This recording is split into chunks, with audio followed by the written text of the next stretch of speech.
तो मुख्यमंत्री एक ही बन सकता है ना। एक बनने के बाद में फिर सब लोग शांत हो जाते हैं।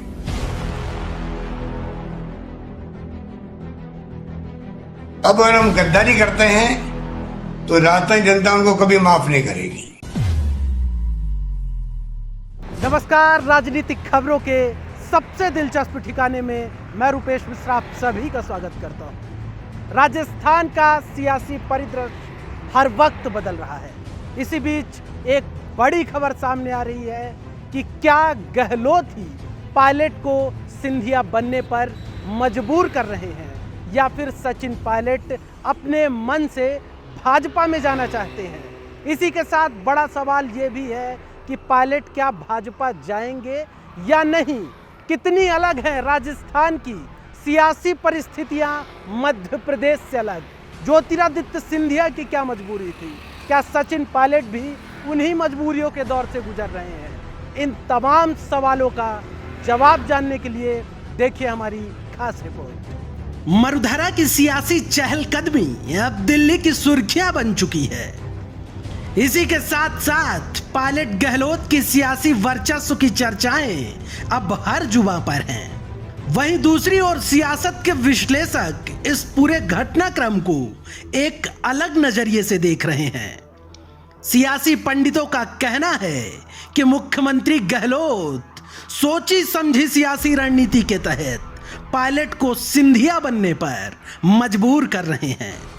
दरअसल पूरे मामले को समझने के लिए आपको हाल ही में संपन्न हुए राज्यसभा चुनाव से पहले की सियासी उठापटक पर गौर फरमाना होगा। राजस्थान में सरकार गिरने की हवा उस वक्त ही चली थी जब मुख्यमंत्री गहलोत ने भाजपा पर विधायकों को प्रलोभन देने का आरोप लगाते हुए विधायकों की बाड़ेबंदी कर दी थी।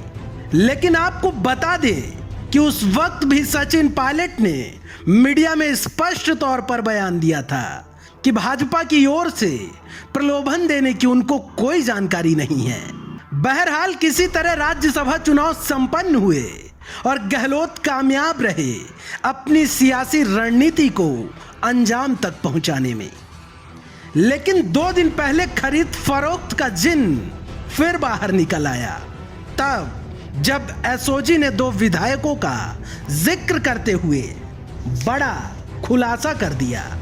वहीं विधायकों की खरीद फरोख्त के प्रकरण पर पायलट गहलोत को भी एसओजी की ओर से नोटिस जारी किया गया है।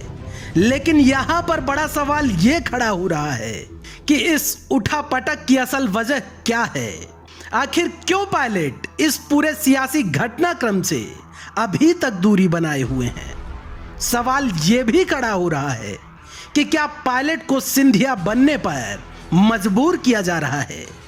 इन सभी सवालों का जवाब जानने से पहले आपको मुख्यमंत्री गहलोत के 2 बयान सुनने होंगे जिसमें उन्होंने इशारों ही इशारों में पायलट पर निशाना साध दिया।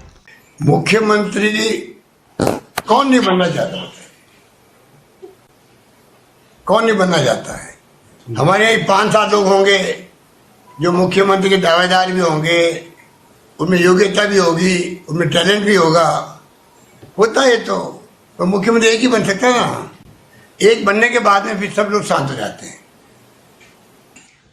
जो पार्टी के नाम जीत के आए हैं, पार्टी ने उनको पहचान दी है, पार्टी ने बड़े बड़े पद दिए हैं, एमएलए बना दिया, एमपी बना दिया, मंत्री बना दिया, सब कुछ कर दिया। अब अगर हम गद्दारी करते हैं तो राजस्थान जनता उनको कभी माफ नहीं करेगी। सुना आपने, सीएम गहलोत के बयान स्पष्ट इशारा कर रहे हैं कि ये जंग सिर्फ और सिर्फ वर्चस्व की जंग है। लेकिन यहां पर अब बड़ा सवाल यह खड़ा होता है कि क्या पायलट ज्योतिरादित्य सिंधिया की तरह पार्टी से किनारा कर लेंगे।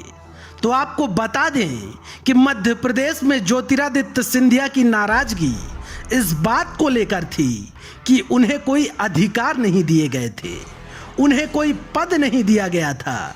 लेकिन राजस्थान में पायलट का ओहदा लगभग मुख्यमंत्री गहलोत के समकक्ष ही है।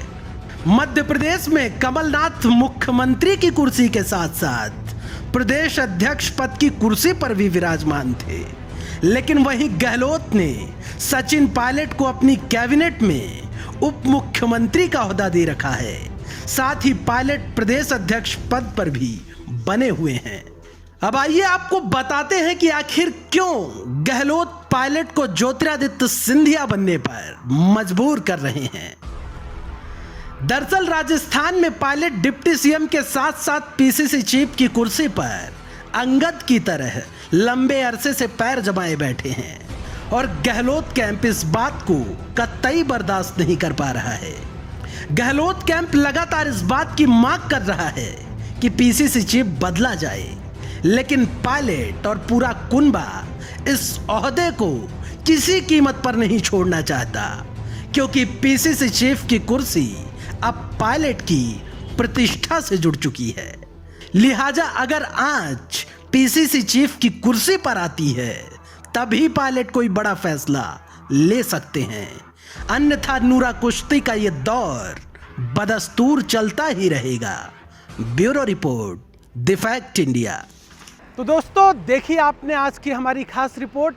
हमने बेहद विस्तार तरीके से आपको बताया कि आखिर क्यों सूबे के उप मुख्यमंत्री सचिन पायलट ज्योतिरादित्य सिंधिया के नक्शे कदम पर क्यों नहीं चलेंगे, क्यों ज्योतिरादित्य सिंधिया की मध्य प्रदेश की जो सियासी परिस्थिति थी वो अलग थी और राजस्थान की जो सचिन पायलट की सियासी परिदृश्य है, जो सियासी परिस्थितियां हैं वो बिल्कुल अलग हैं। लिहाजा जिस प्रकार से विश्लेषण किया गया और जो ज्ञात होता है वो ये है कि सचिन पायलट की भाजपा में जाने की जो खबरें हैं वो दूर दूर तक सच साबित नहीं हो रही हैं। कुल मिलाकर पायलट पार्टी में ही रहेंगे। और जब हमने ये खबर दिखाने के पहले तक पायलट कैंप के नेताओं से, कार्यकर्ताओं से, पदाधिकारियों से बातचीत करनी चाहिए तो उन्होंने ये बात साफ तौर पे कही कि पायलट भाजपा में बिल्कुल नहीं जाएंगे, पायलट कांग्रेस पार्टी में रहकर ही अपने अधिकारों के लिए संघर्ष करते रहेंगे। दोस्तों, राजस्थान की बदलती हुई राजनीतिक परिदृश्य से जुड़ी हर हलचल हम आप तक पहुंचाएंगे सबसे पहले और सबसे आसान तरीके से। कल फिर हाजिर होंगे सियासत की एक दिलचस्प खबर के साथ। तब तक के लिए नमस्कार।